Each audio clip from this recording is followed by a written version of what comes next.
Maka kesejahteraan bangsa Indonesia bergantung pada pemimpinnya. Dan inilah tantangan pasca terlantiknya Presiden Insinyur Joko Widodo dan Wakil Presiden Kiai Haji Ma'ruf Amin, yaitu menciptakan kepemimpinan yang mumpuni, berintegritas tinggi, dan berakhlak terpuji. Untuk itu, sebagai kontribusi kami pada negeri dengan landasan fundamental dan transendental Al-Quran, kami akan menyampaikan syarahan yang berjudul membangun kepemimpinan profetik yang visioner dan berakhlakul karimah bagi generasi milenial Indonesia menuju baldatun thayyibatun wa rabbun ghafur, dengan rujukan Al-Quran surah Al-Baqarah ayat 30 sebagai berikut.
godaan syaitan yang terkutuk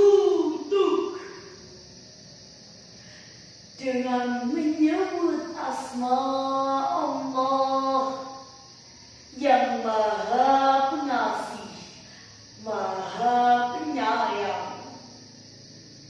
Dan ingatlah ketika Tuhanmu berfirman kepada para malaikat, sesungguhnya Aku hendak menjadikan seorang khalifah di muka bumi.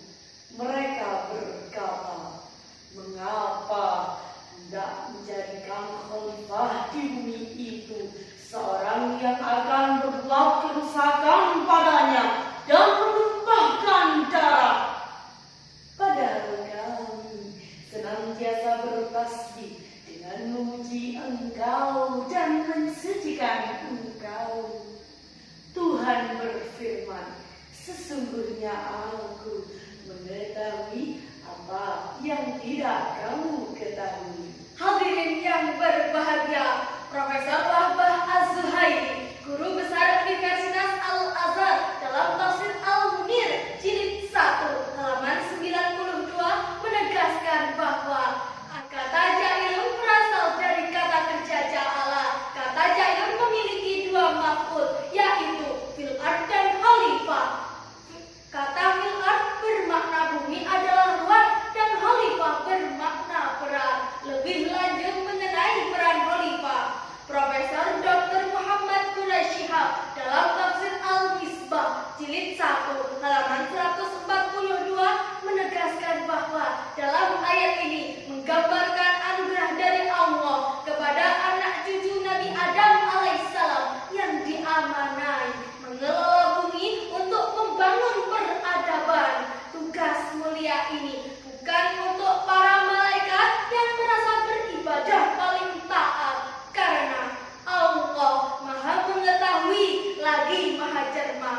Hadirin, peningkatan kualitas kepemimpinan nasional mengalami beragam tantangan. Indonesia masih dihantui potensi korupsi dan kolusi, Mentalitas inlander dan rasa rendah diri, juga praktek politik yang kurang terpuji. berupa fitnah antipati.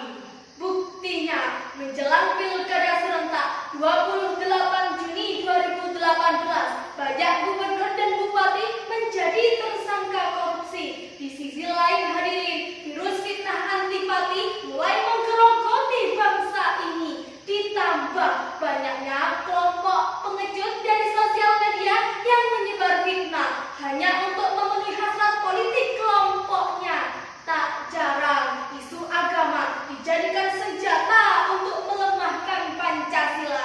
Jika hal ini tidak dapat teratasi, maka NKRI lah yang akan menjadi taruhannya. Betul hadirin.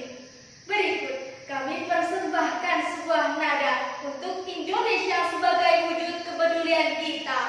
Wahai para pemimpin Indonesia, Kami mendukung kinerja Anda sepenuhnya.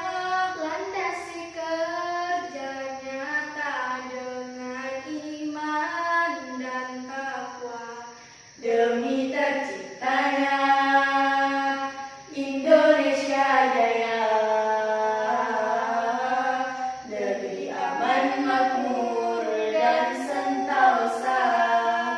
Perang saudara sudah bukan zamannya. Sebaiknya kita siapkan diri untuk menghadapi persaingan dunia. Berupaya membantu pemerintah Jokowi Ma'ruf dengan Kabinet Indonesia Majunya.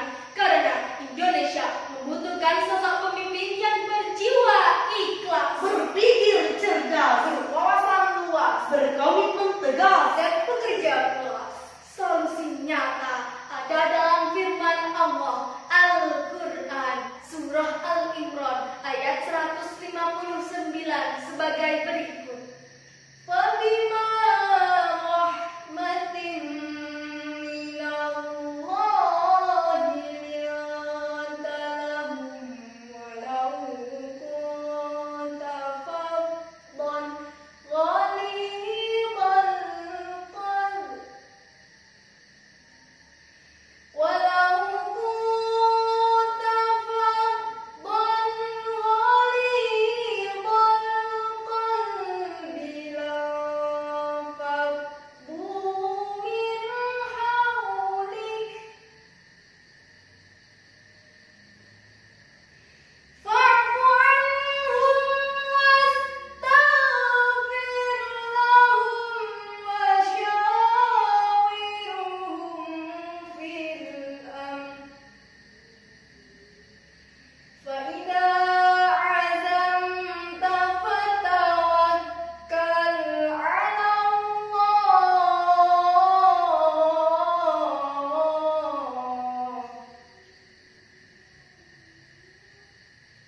إن الله يحب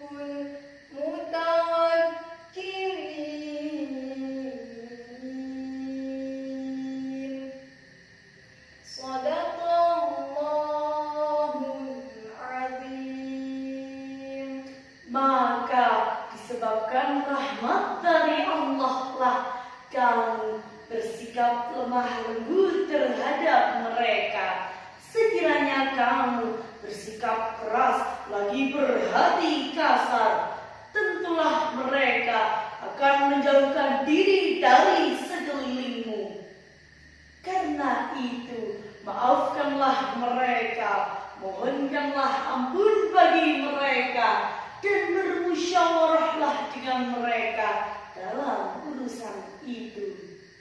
Sekiranya kamu telah membulatkan tekad, maka bertawakallah kepada Allah. Sesungguhnya Allah menyukai orang-orang yang bertawakal kepadanya. Maha benar Allah dengan segala firman-Nya. Hadirin yang berbahagia, dalam tafsir Kementerian Agama Republik jilid 4 halaman 68 dijelaskan. Melalui ayat ini Allah memuji akhlak dan sifat Nabi Muhammad SAW yang selalu bersikap lemah lembut kepada para pengikutnya. Beliau rela memaafkan dan memohon ampunan Allah bagi mereka. Ayat yang diturunkan dalam konteks peristiwa perang Uhud yang menyakitkan ini mengajarkan teladan kebesaran hati Rasulullah. Meski kaum muslimin kala itu telah melanggar perintah beliau, namun beliau tetap bersikap lemah lembut dan penuh empati tanpa murka sama sekali. Hadirin rahimakumullah, ayat tersebut mengandung nasihat bahwa Khalifah Bumi Indonesia harus mewujudkan baldatun thayyibatun wa rabbun ghafur. Untuk itu, kita harus merujuk pada kepemimpinan profetik visioner Nabi Muhammad SAW dalam membangun fondasi peradaban Islam. Dr. Anthony Syaib dalam bukunya The Super Leader Super Manager menegaskan bahwa Rasul adalah figur rujukan kepemimpinan paripurna sepanjang zaman.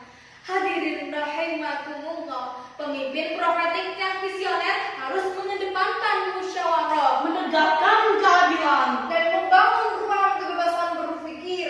Dengan prinsip tersebut, kami ingin mengirim pesan. wahai para pemimpin, kami generasi milenial Indonesia mendukung kepemimpinan Anda. landasilah kerja nyata dan tanggung jawab di dalam jiwa. Tanggung jawab kepada manusia dan pada Allah Sang Maha Pencipta. Kiranya hanya itu yang dapat kami sampaikan.